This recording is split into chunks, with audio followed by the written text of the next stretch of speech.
Hey everybody, welcome back to another 10-minute Marvel video, and today we're continuing talking about Agatha All Along, and in particular kind of the plot, potential, and the Witch's Road. Today I really want to focus on the Witch's Road because I think that's going to be a really key part to this whole show. Obviously, it seems like they get on the Witch's Road fairly quickly, and I think we see a few clues that's going to tell us how the show is going to go. Now, Agatha All Along, just kind of the recap, is that this is Agatha trying to get back her powers. To do that, she wants to travel the Witch's Road, and she needs kind of a coven of witches to be able to open the pathway to the Witch's Road. In the trailer, there are a couple things, well, really one main thing that I think gives me a clue as to what I think this show is going to be about. There's basically the road, and the road always leads to a house. I think every episode is going to be a trial. When I say every episode, I don't know that it's going to be everyone. I mean, there are 5 witches. This is supposed to be 8 or 9 episodes. I forget. I think 8. Could be 9. And that the math doesn't work out perfectly. But with 5 witches plus the teen, Joe Locke's character, the familiar, most likely Billy Kaplan or Wiccan. But, well, so I guess potentially 6 characters. 6 characters who are going to be walking the Witch's Road. And it might take an episode, maybe 1 episode to break Agatha out of her spell. Another one for her to gather the coven together and set off down the Witch's Road. Then the next 6, well, really the next 7 episodes are all going to be on the Witch's Road.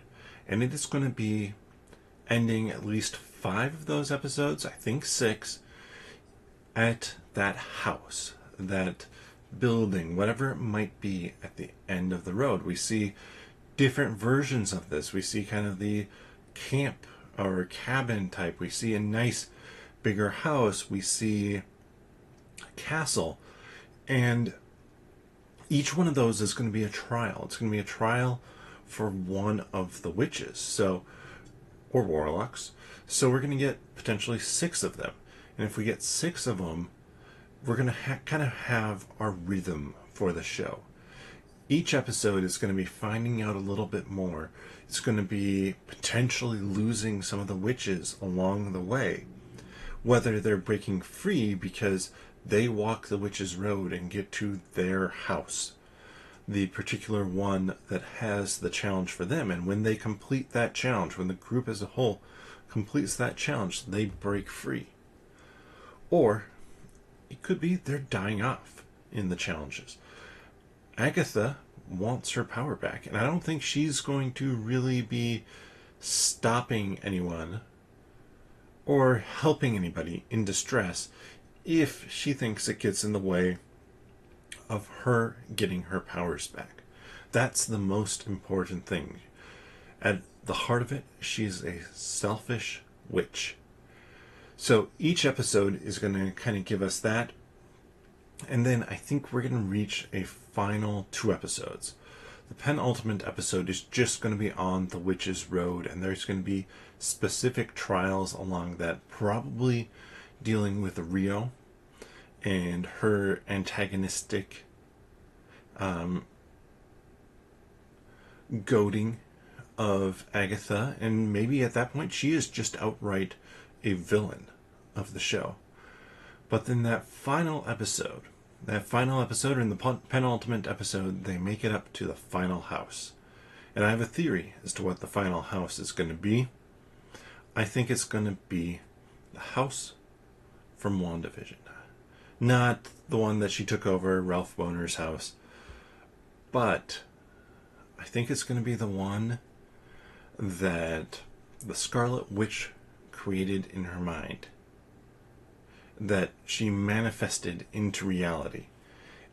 And with that, I think that's going to be that final challenge. That final challenge, to get her power back, she has to confront and deal with the thing that took away her powers in the first place. Whether or not that means Elizabeth Olsen, Scarlet Witch, is back for this, I'm not sure. But it could very well mean facing the physical embodiment of the hex. The house contains basically Agatha's powers, what she wants most, and what she was blocked out of at the end of WandaVision. And I think it would just be a really fun kind of full circle sort of way. And I'm going to be curious, because I think that takes us through most of the show. When we get the reveal, when we get the name, when we understand that, yeah, this kid has powers, when that might be for Joe Locke's character. Because I think they're going to hold on to that for a long time as well. But let me know your thoughts on this theory. Do you think that the Witch's Road, and I skipped over one little part here, but do you think the Witch's Road is going to kind of be that formula for each episode? Travel down the road, reach the end house, and face off against whatever challenge is in there.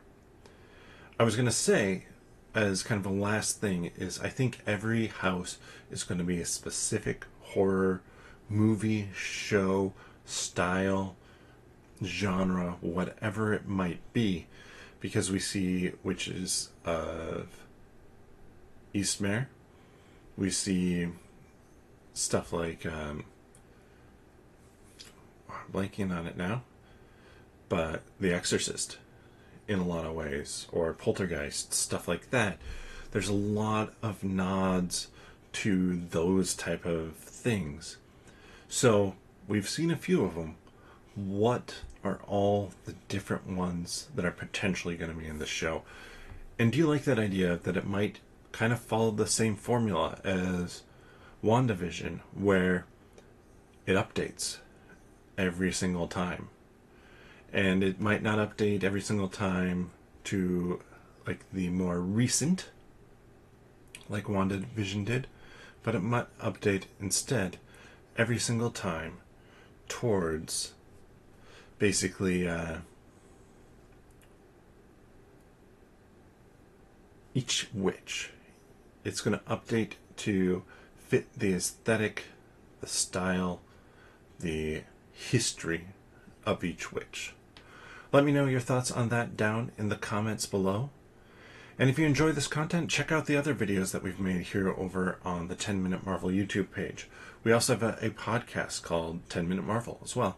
You can find that here on YouTube on the podcast tab, but also then over on, over wherever you get your friendly neighborhood podcasts from. Link for a few of those down below. But with that, we'll see you next time.